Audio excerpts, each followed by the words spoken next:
We are in for a pretty big meta shift this season. Juno's brought some seriously strong new strategies with her on her launch, which makes her very different from other new heroes like Mauga and Iliari. Although they were good heroes, they weren't strong enough to dictate the meta immediately. The best heroes for carrying games are very different with the new health pools and Juno as a whole, so let's get into the best solo carry heroes for Season 12, the characters with the most impact when it comes to winning teamfights and bullying the enemy team. If you're looking to rank up on your favorite heroes, check out the link in the description below to get access to a GameLeap membership. There are tons of guides and courses that can level up your game and help you get better, faster. Make sure to check it out and enjoy the video. First off, because Hyper Ring has enabled way more rush compositions, a lot of hit scans are tough to play. You can get deleted if you're not playing safe enough. So there's a lot of value to be had with heroes that can pressure main without being as vulnerable. And that brings us to the first hero on the list, Mei. Nowadays, most underplayed heroes get good by either being giga buffed or by other heroes getting nerfs. And in this case, it's the latter. Mei has gotten very slow upgrades. Last year, they even tried out a new Deep Chill passive for 4 months and then removed it. But although they haven't made her strong enough to play consistently until now, the changes have been really good on top of the hefty health bar of 300 HP. A few seasons back, she even got increased Ice Block self-heal and more ammo. So now that a lot of hit scans are easy to kill, Mei can take on that role of a main DPS spamming icicles at the front line. Not only do they deal consistent damage, but the headshot potential is massive. Secondary fire crits deal 170 damage. So when it comes to living up to what the hit scans can't do anymore, Mei is really strong. Besides her new role as a bulkier frontline spammer, her slow, her wall, and her blizzard fit really well into the more brawly playstyles that are showing up thanks to Juno. Enemies that are stacked are going to get easily punished, while enemies who have more map control can be split from each other with the ice wall to isolate fights for your team. Mei has a really high skill ceiling with her ice wall, so now that she's relatively a great all-around DPS on pretty much any map, it's a good time to start playing her. Moving on to the next hero, it's got to be the support who made it all happen, Juno. It took a few days for people to realize how good she is, but now that there's more experience of just exactly how strong she can be, it's clear that she has a massive impact without much effort. Because she's a new hero, I'll go over her entire kit. When it comes to primary fire use and healing team versus dealing damage, Juno's best at just spam healing. Her heal output is amazing, and it's one of the most broken things about her. It builds her a lot of ultimate charge, which we'll get to later. As for the damaging part, Juno's not really the best at racking up damage on the front line, but she is good enough at dueling that she can force heroes out without losing too much ground herself. And that's thanks to her glide boost. Now at 6 seconds, it's really easy to escape pressure quickly while also having mobility and positioning to stay active in the fight. So moving on to her other broken abilities, Hyper Ring is top tier utility. It's not like Lucio's Amp It Up where you need to coordinate with your team. Your allies can just jump in the speed zone during the 6 whole seconds that it stays up. The ease with which it can be used makes her so broken. You don't even need to talk to your team to carry them. As long as you regularly pop down the speed, your team can use it freely without any coordination. And finally, the secondary fire torpedoes. Her healing torpedoes benefit massively from a high ground or flying position because it can hit all 9 other players in the lobby. It even does more burst healing than it did in the playtest. This is where Juno starts getting too strong and starts being really easy to solo carry with, because you don't need to hit crazy plays or multitask peeling, healing, marking DPS, spamming tanks. You just have to heal teammates and build ultimate, looking for 9 shots with your torpedoes as much as you can.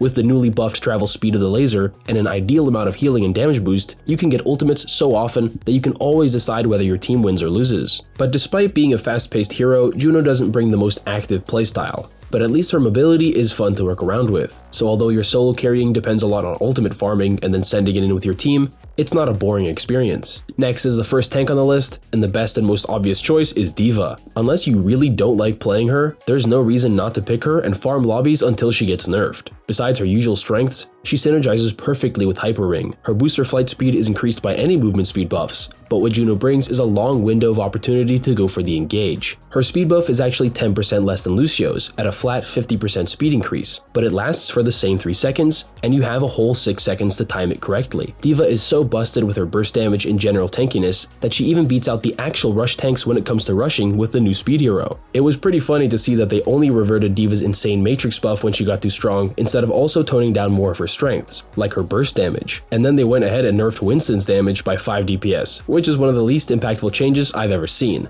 At the very least, it cements D.Va as ahead of Winston now that she's a solid meta pick, is way easier to play, and has burst damage and armor stacked up to the ceiling. On to the next DPS pick of the list. Although it's a tough meta, it's gotta be Ashe. She did receive 2 nerfs that actually hurt her quite a bit. Her hipfire damage has been reduced by 5 damage from 40 to 35, and her reload speed has also been increased from 0.2 to 0.25 seconds. She now deals less than melee damage with her hipfire, and because she's constantly reloading, you will have less uptime for sure, but luckily, Ashe didn't get good from being barely strong enough. She was an average hero for a long time, and then the Bob changes made her ultimate cycle much more in line with the rest of the heroes in the game. So although she's been nerfed, and she's a hit scan in the current Rush meta, she's still one of the best damage heroes, and probably the best hit scan against Rush. Solo carrying with Ashe is as easy as usual when playing into normal comps. Her scoped shots are still great pressure, and her range is rivaled only by snipers. And when it comes to the crazy meta with a Juno boosted diva rushing right at you, although there's not much you can do as a hit scan, let alone Ashe, the Dynamite is, as said, incredibly good against Rush teams. And as Ashe is best played in long fights, if you can survive the initial burst, your Dynamite and follow-up damage will be easy. Solo carrying with Ashe is mostly hitting well-timed Dynamites, breaking armor, and hitting clutch headshots for picks. Although the Juno Diva meta is scary for sure, it's not possible on all maps, and not all teams will be good at playing it either. Next up is an answer for the Diva meta, and it's Junker Queen. Although she hasn't been a top hero for a while, she has been slowly getting power creeped. Not so much that she's busted, but enough that she's very good at what she does, which is farming slashes and spamming knives. Queen's hard to kill even if she doesn't have armor, but her main issue is pushing up to commit. That's where she can get slowed down and punished. But over time, her knife has been getting way better. It deals more bleed damage, the self-heal rate has been improved, and it even pulls tanks further. Combined with her decent damage uptime, she's actually closer to Roadhog than she is to Mauga concerning how she contests space. So since the best way to play her is by just spamming knives looking for opportunities, it's an easy way to carry. And against aggressive brawl heroes, especially with Diva flying in, your knife makes it so that if they don't get the kill, then you can easily punish afterwards. And of course, if an enemy team is trying to rush you all stacked instead, that's where your Axe Slash gets the most healing and cooldown reduction.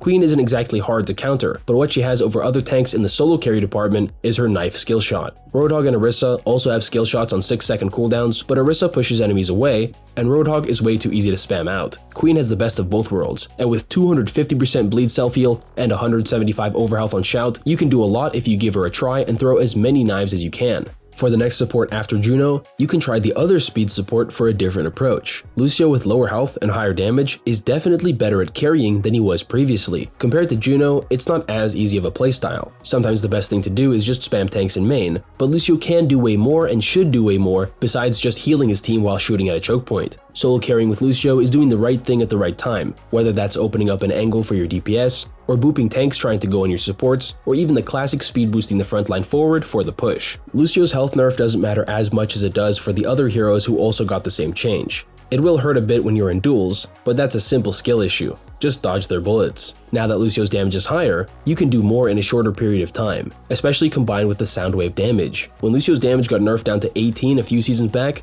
the boop damage got buffed to make up for it. And now, you have even more damage than he had before, improved boop damage, and only 25 less health to make up for it. With these new stats, spamming enemies out is always going to be the easiest and most reliable value, whether it's the front line or an enemy DPS on an off angle. But make sure to look for duels if it can get your team more control over the game, because you can definitely take fights with how much more burst Lucio has now. For the final DPS on the list, it's gotta be Pharah. Hit scans really are on their way out, and although Pharah doesn't work everywhere, she can be a safer pick than even Cassidy despite having 50 HP less. When it comes to solo carrying, just existing as Pharah is enough. Winning in Overwatch can be done by outskilling enemies or countering their composition, but for Pharah, it's as simple as spamming rockets. She deals sustained constant damage. That's also in massive bursts. It breaks armor, it punishes stacked teams, and it gets isolated players really low. There's not much else you need to do besides survive, so you can keep free farming. Pharah is basically a very extreme hero. Usually it would be easy to counter her, but it's a bad meta for hit scans, and it's also a good patch for Mercy, so Pharah Mercy duos can definitely dominate entire lobbies, although Juno and Diva can make it pretty hard sometimes. For the last tank to solo carry with, we have Ramattra. He was almost a must pick before they nerfed his Omnic form health a while back, but it's pretty clear that right now, his Nemesis form is really strong. It fits with the Rush meta, but for Ram himself,